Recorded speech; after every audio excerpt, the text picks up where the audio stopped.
Hey, horror fans, welcome back to Jay vs. Horror. Today, guys, we're going to be talking about the new series Ratched on Netflix. Apparently, there was a massive bidding war for this series when it was announced.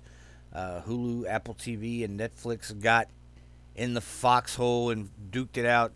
And Netflix won. They signed the show instantly for 2 seasons. And let's be upfront, guys, this is just a Ryan Murphy show. It says that it was created by Evan Romanowski, but and developed by Ryan Murphy. But if you watch the show, you see Ryan Murphy all over it. It looks just like American Horror Story, a little bit prettier maybe. We have Sarah Paulson in the title role as Mildred Ratched, and so let's just look at the premise real quick, and we'll go from there. Ratched is a suspenseful drama series that tells the origin story of asylum nurse Mildred Ratched. In 1947, Mildred arrives in Northern California to seek employment at a leading psychiatric hospital where new and unsettling experiments have begun on the human mind. On a clandestine mission, Mildred presents herself as the perfect image of what a dedicated nurse should be. But the wheels are always turning as she begins to infiltrate the mental health care system and those within it. Mildred's stylish exterior hides a growing darkness that has long been smoldering within, revealing that true monsters are made, not born. Well, that's a matter of opinion, right? So let's look at the characters because I think this is where the show basically lives and dies, is in the characters. The writing's not that great. Really, to be honest, it's just like a lot of Ryan Murphy stories. He'll take a lot of real things that happen and a lot of other characters and mix them together and see if the stew boils, right? Here we have, of course, Sarah Paulson as Nurse Mildred Ratched, and she is a fun character. I want you guys to think of her as the female Hannibal. That's what I would call her. The female Hannibal or the female Dexter. She was always one or two or three steps ahead of whoever she's battling, whatever game they're playing. She's always a few moves ahead. And she's also very psychotic. Now, we see that she has a troubled past. She has a troubled childhood, a traumatic stint in World War II where she was basically deemed a angel of death, one of these nurses who euthanizes people whether they need it or not. That's the question in Mildred Ratched's case.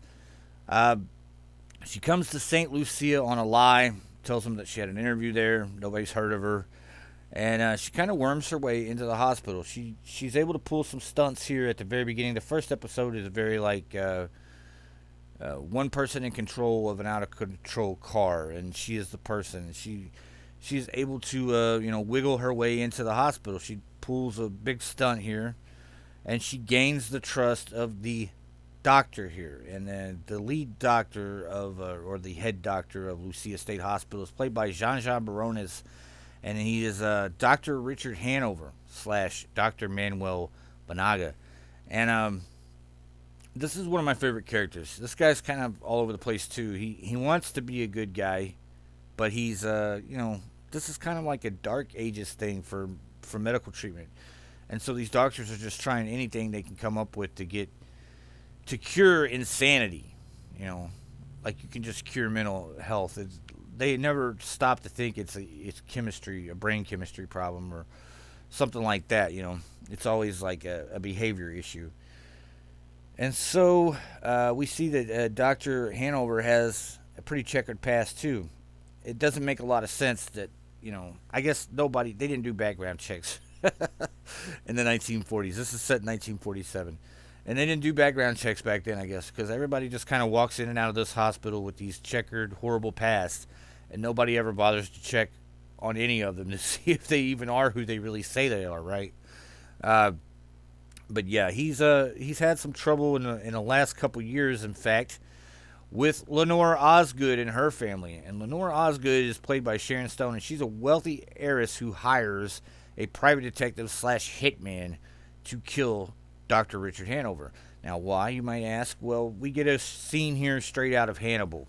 We see that Sharon Stone's character, she had a son who was nuttier than than a jar of planters, right? And he probably had the potential to become a serial killer. But Dr. Hanover works with him. I believe he's Dr. Banaga at this time. But he works with him, and during this work he's doing with him, he decides one day to dose the kid with LSD and see if he can get his mind to open up a little bit. Well, we get just a simple "Hey, what's that?" scene here, where the kid does the old switcheroo, or actually he doses one of the glasses way harder than the other one, and makes sure the doctor takes that one. So they're both reeling from LSD, and we get uh, the scene from Hannibal where Gary Oldman cuts himself up. Well, this kid takes it a step further. He cuts his arms off, amputates both of his own arms, and has the doctor sew them back on, even knowing that they don't work. They're not going to work. But the doctor's all messed up, and he's all messed up. So they set out on this little adventure together. And then I guess in the morning, it's one of those things. In the morning, what did I do? The doctor takes off and changes his identity and all that stuff, and becomes, of course, the head doctor at one of the most famous psychiatric facilities in California. It makes sense, right? So Lenore is Lenore Osgood, played by Sharon Stone. She's pissed. She doesn't. This is, if you saw American Horror Story Freak Show, there's a couple characters in there just like this, and one of them is played by Finn Wittrock, who's also in this show. And Finn is playing Edmund Tolleson, and when we start off the show with Finn, we see that he murders 3 priests, and he attacks 3 priests. I think he kills 2 of them. I can't remember if he kills 3 or not. But anyway, he believes that one of them is his father, and I don't really know if he believes this or not, because later on we get some conflicting information. But he believes that one of them is his father, and so he does this horrible attack, and he is locked up in St. Lucia Hospital. But later on we find out that he and Nurse Ratched know each other from another place and time. I won't give everything away while we're talking about this. I'm just going to give you some high points, guys. And she is there to try to help him out. What she basically wants to do is keep everyone believing that Edmund Tolleson is crazy as fuck, because that will keep him out of the electric chair or the noose or whatever they used in 1947. But he's not too interested in playing along. He always kind of wants to do his own thing, and so he creates more and more trouble for her. He's kind of like a catalyst or a variable or something that makes things change regardless of what her plan is. And so we follow Nurse Ratched around this hospital. She slowly manipulates everyone and turns everyone against each other and uses people's character flaws and drugs and all this other stuff, to make whatever she wants to happen. They say, like, the way they present this is that there's a buildup. Like, she starts out as a really great person, and then there's a buildup into her becoming a monster. Bullshit. She's a horrible person from the beginning. Like, we see that she's already probably murdered a few soldiers in the war, and she doesn't have any problem going right to work here. She'll lobotomize people if that's what she needs to do. She will murder people if that's what she needs to do. And a lot of times what she does is set people against each other or set someone up. So, yeah, it's very Hannibal Dexter type stuff where you have one character who's controlling, basically the band leader. And some of the other interesting characters here. Cynthia Nixon stops by here to play Gwendolyn Briggs. We haven't seen her in a while. She's pretty good from Sex and the City. She is a lesbian, and she's trying to hide that fact. She's married to a black man, and they're both kind of like, I guess they call them beards or something. I don't really know. But they're both trying to help each other get through life without being, discriminated against. And I'm sure there's probably a lot of this going on back then. And she's kind of done with that relationship. She says, I don't want to be in a loveless relationship anymore. And he's not somebody, he can't just let her out because it would, he's afraid of the questions people will ask. And he's very, like, effeminate and stuff. And so I think he's worried that people would just see that he's different or something. I don't know. But he's very worried about anybody finding out that he's homosexual.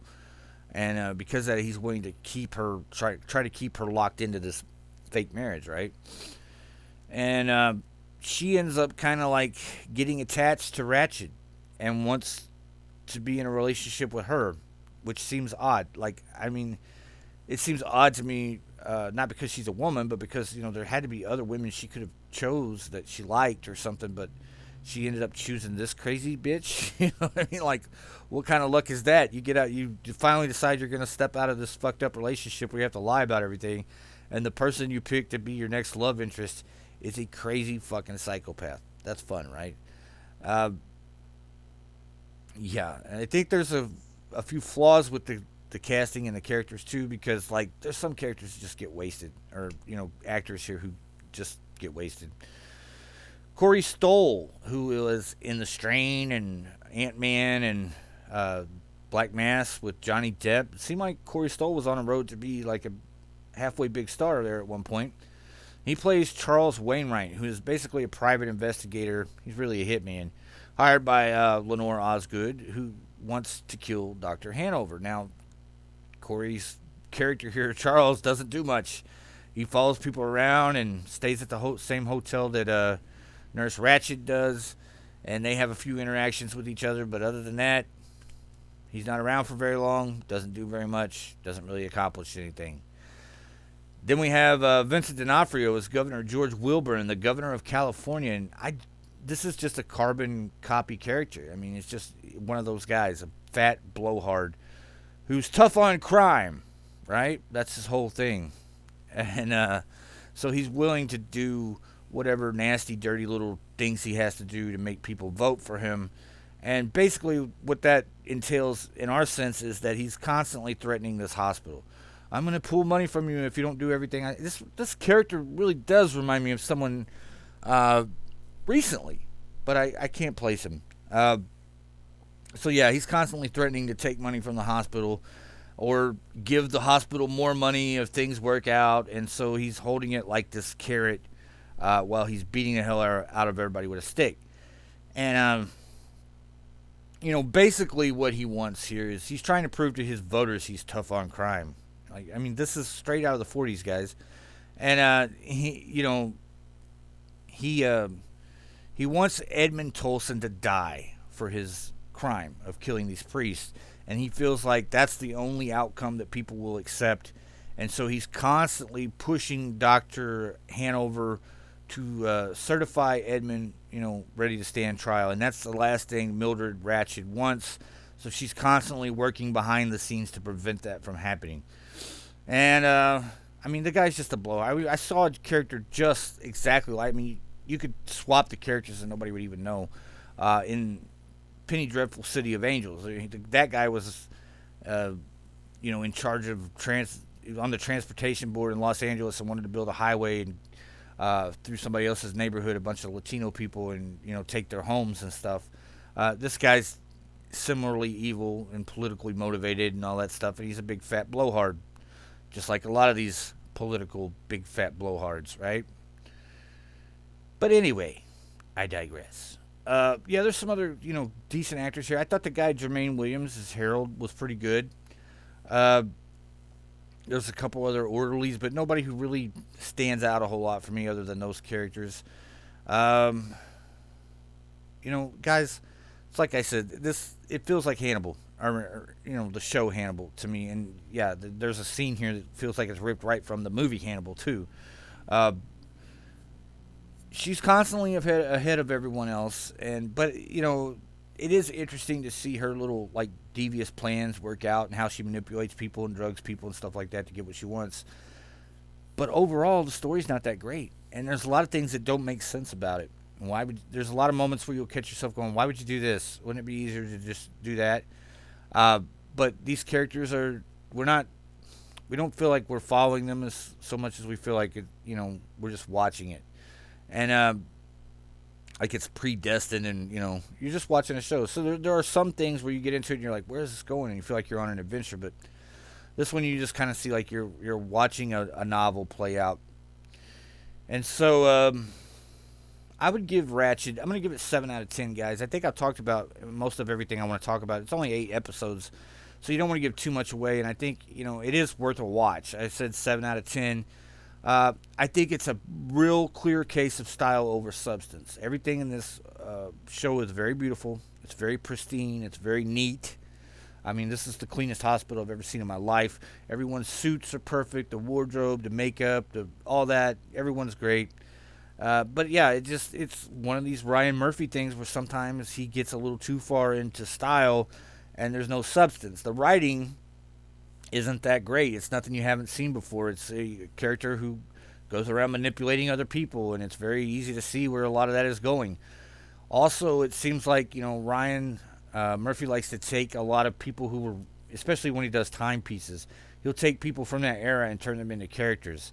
That's a really cheap way to make a character, right? If you want to put somebody, you want to write something that's fiction, it's easy to take somebody who's real and throw them in there, slightly change the character. Then you don't have to develop a character. We all know who you're talking about, right? And there's a point in this where it seems like Edmund and one of his, he falls for this nurse named Dolly. They kind of just like, for some reason, become Bonnie and Clyde to an extent. And it's, there's a lot of that, We're, with the governor character, there's a lot of these real characters that are used for this. And of course, I think one of the more interesting things about it, I hate seeing this stuff on film, but it's like sometimes you have to watch the truth. And the whole thing where they do like the hydrotherapy sessions and they boil this girl pretty much almost to death, and then they do lobotomies and all this stuff, and it's hard to watch. That era of mental health, or any health, I guess, is pretty hard to watch. But yeah, guys, that's all I got for today on Ratched. Now, do I recommend it? Yeah, I give it 7 out of 10. I don't think it's for everyone. I think if you're a fan of American Horror Story, this is better than at least half of the American Horror Story seasons.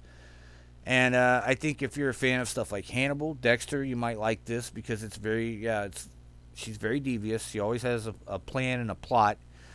And other than that, do I think just somebody walking off the street and watching this will like it? I don't know. I think there's something about liking shows like this. If you like I said, Hannibal and Dexter, you might like it. But there also might be something where if you haven't seen those shows, you would appreciate this even more. If you guys can understand that, if that makes any sense. But yeah, guys, that's all we got for today. 7 out of 10 for Ratched. And we will talk to you guys the next time we got something we're talking about. Bye.